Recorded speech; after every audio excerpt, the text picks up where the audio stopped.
స్తోత్రం.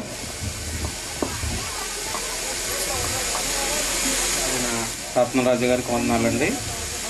ఏమంటున్నారో మనం చూసినట్లయితే బైబిల్ చూద్దామండి. 13వ అధ్యాయము 10వ వచనం. పూర్ణమైనది వచ్చినప్పుడు పూర్ణం కానిది నిరర్ధక మగును అని ఆయన చెప్తున్నారు. ఏంటంటే పూర్ణమైంది? ఎందుకంటే మనం ఏ సందర్భంలో ఇక్కడ మరి చేరువచ్చామో, మరి బిడ్డ పెద్దదైంది కాబట్టి మీరందరూ వచ్చి మరి బిడ్డని దీవించాలని మరి కుటుంబ సభ్యులు కోరినప్పుడు మనం ఇక్కడికి వచ్చామన్నమాట.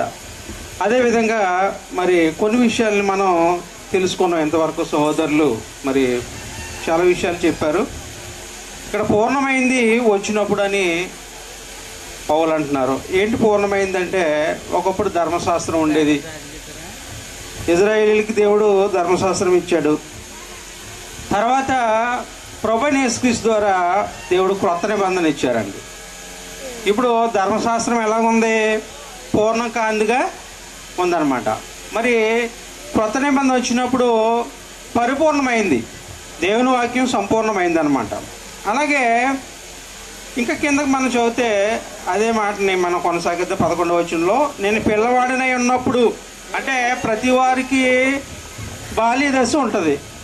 నేను పిల్లవాడినై ఉన్నప్పుడు పిల్లవాని వలె పరిపూర్ణమైంది. అపోస్తులైనటువంటి పౌలు బాలుడిగా ఉన్నప్పుడు పాపం చేశాడంట. పూర్వం హింసకుడను దోషకుడును హానికరుడై ఉన్నాను, తెలియక అవిశ్వాసం వల్ల చేసి తిని కనుక కనికరించబడ్డాను అన్నాడు అనమాట. కాబట్టి యవన దశ ఉంటుంది, ప్రతి ఒక్కరికి యవన దశ ఉంటుంది. పెద్దవాళ్ళు యవన దశను దాటారు, చిన్నపిల్లలు యవన దశలోకి వస్తూ ఉంటారు అనమాట. కాబట్టి ప్రతి వారికి యవన దశ ఉంటుంది. యవన దశలో మెచ్యూరిటీ మైండ్ అంటాం. మన గ్రంథం చూద్దామండి. కీర్తన గ్రంథం 119:9 మనం చూద్దామండి. అంటే ఒక దశకు వచ్చిందనమాట. అపోస్తలుడైన పౌలు కూడా అదే అన్నాడు. నేను పిల్లవాడుగా ఉన్నప్పుడు పిల్లవాడుగా ప్రవర్తించాను, ఇప్పుడు పెద్దవాడిని, నేను ఆయన తప్పని తెలుసుకున్నాను, ఇప్పుడు కనికరించబడ్డాను అన్నాడు అనమాట. యవనస్తులు దేని చేత తమ నడతను శుద్ధిపరుచుకుంటారంటే దేని చేత అండి? దేవుని వాక్యాన్ని బట్టి. దేవుని వాక్యాన్ని బట్టే వాళ్ళు జీవించాలి. దేవుని వాక్యం చేత వాళ్ళు జాగ్రత్త చేయబడతారన్నమాట. ఎందుకంటే యెహోవా యందు ఎవరికి భయపడాలి? దేవునికి భయపడాలి, దేవుని వాక్యానికి భయపడాలన్నమాట. కాబట్టి ఈ దశలో ప్రతి ఒక్కరూ ఎలా ఉండాలంటే దేవునికి భయపడి జీవించాలన్నమాట. అందుకే యెహోవా కొరకు ఎదురు చూచేవారు నూతన బలం పొందువారు, పక్షిరాజు వల్లే రెక్కలు చాపి పైకి ఎగురుదురు అన్నాడు అనమాట. ఇప్పుడు యవన దశ ఎలా ఉంటుందంటే చాలా యాక్టివ్గా ముందుకెళ్ళే అవకాశం ఉంది. కాబట్టి ప్రతి ఒక్కరూ, అంటే యవనంలోకి వచ్చినటువంటి ఏ బిడ్డలైనా సరే, అంటే ఏ కుటుంబంలో ఉన్న బిడ్డలైనా సరే ఎలా జీవించాలంటే యెహోవా యందు భయభక్తులు కలిగి ఆయన కొరకు, ఆయన వాక్యం కొరకు ఎదురు చూడాలన్నాడు అన్నమాట. మనం ఇంకా చూద్దామండి. మార్క్స్ వార్త మనం చూద్దాం. 7వ అధ్యాయము, మార్క్స్ వార్త 7వ అధ్యాయము 21-22 వచనాలు చదివితే, ఎందుకని మనం యవన కాలంలోకి వచ్చిన తర్వాత దేవుని వాక్యమందు శ్రద్ధగా జీవించాలి. ఎందుకు అంత శ్రద్ధ చూపించాలంటే, అందుకే ఇందాక చాలా హెచ్చరికలు ఇచ్చారు సహోదరులు. తల్లిదండ్రులు బిడ్డలను దేవుని వాక్యంలో పెంచాలి. అలా పెంచినప్పుడు మన బిడ్డల్ని ఎక్కడి నుంచి తప్పింతాం? పాతాళం నుంచి తప్పింతామన్నమాట. అలా తప్పించబడ్డప్పుడే నిజమైన తల్లిదండ్రులు మనం. మన బిడ్డల్ని దేవుని వాక్యంలో పెంచి మనం అలాగూ చేసినప్పుడు మాత్రమే మనం నిజమైన తల్లిదండ్రులను పడతాం, లేకపోతే కాదు. అలాగా మనం గాలికి విడిచిపెట్టేసి వాళ్ళు ఏం చేస్తున్నారో, ఎలా ఉంటున్నారో అనేది మనం తెలుసుకోకుండా అజాగ్రత్తగా ఉండే పరిస్థితి మనకు ఉందంటే మనం దేవునిలో పెంచట్లేదు అనమాట. చాలామందిని మనం లోకంలో చూస్తున్నాం. రోజు జరిగే పరిస్థితి అలాగే ఉంటుందండి. ప్రతిరోజు మనం చూసే లోకం వైపు చూస్తే అలాగే ఉంటుంది. ఇక్కడ మార్క్స్ వార్త 7వ అధ్యాయం మనం చూద్దామండి. 21 నుంచి, లోపల నుండి అనగా మనుషుల హృదయంలో నుండి దురాచరణలు, జారత్వమును, దొంగతనములను, నరహత్యలను, వ్యభిచారములను,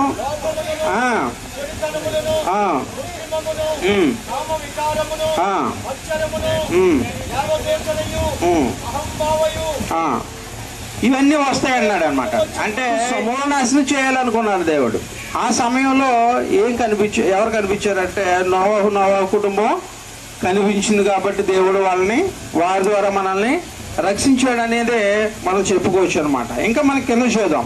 ఎందుకనగా నరుల హృదయాలోచన వారి బాల్యం నుండి చెడ్డది, దేవుడికి తెలుసండి. ఇదే దేవుడికి తెలుసు అనమాట.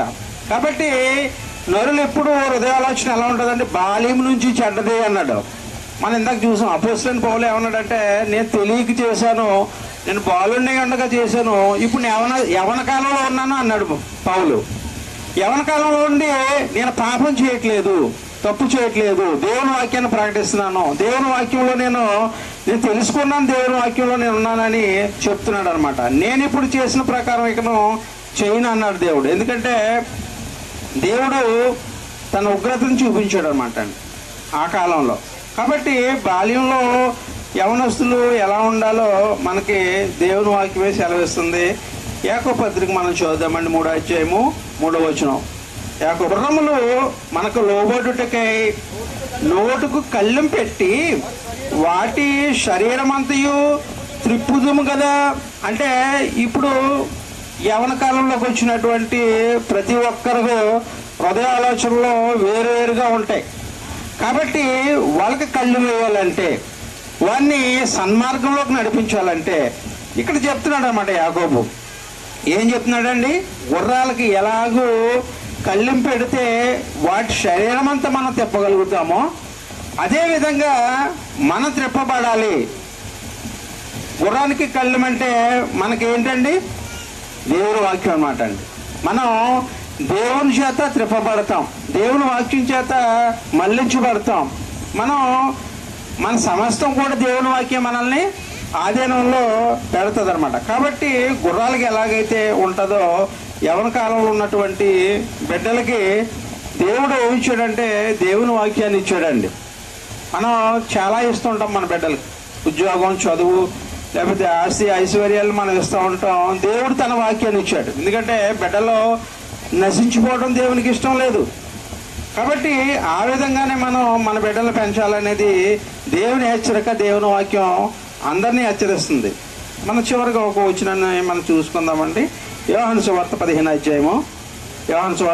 అధ్యాయము. లేకపోతే ఏం జరుగుతుంది? దేవుని వాక్యంలో మన బిడ్డలు పెంచకపోయినా, మనం దేవుని వాక్యంలో లేకపోయినా, లేకపోతే దేవుని వాక్యం నుంచి మనం తప్పించబడితే ఏమైపోతాం అనేది ఇక్కడ ప్రభువైన యేసుక్రీస్తు ద్వారా మనం ఈ మాటలు విందామంటే 15వ అధ్యాయం 5వ వచనం నుంచి, ద్రాక్షవల్లిని నేను, తీగలు మీరు. చదవండి. ఎవడు నా యందు నిలిచియుండును, నేను ఎవని యందు నిలిచియుందును వాడు బహుగా ఫలించును, నాకు వేరుగా ఉండి మీరేమీ చేయలేరు అన్నాడు అనమాట. మనం బహుగా ఫలించాలి, మన కుటుంబం నిజంగా దేవునిలో ఫలించాలి, దేవుని వాక్యంలో స్థిరంగా ఉండాలంటే మనం ఏం చేయాలి? మన వాక్యం చదవాలి, మన బిడ్డల చేత కూడా దేవుని వాక్యాన్ని చదివేటట్టుగా చేయాలి.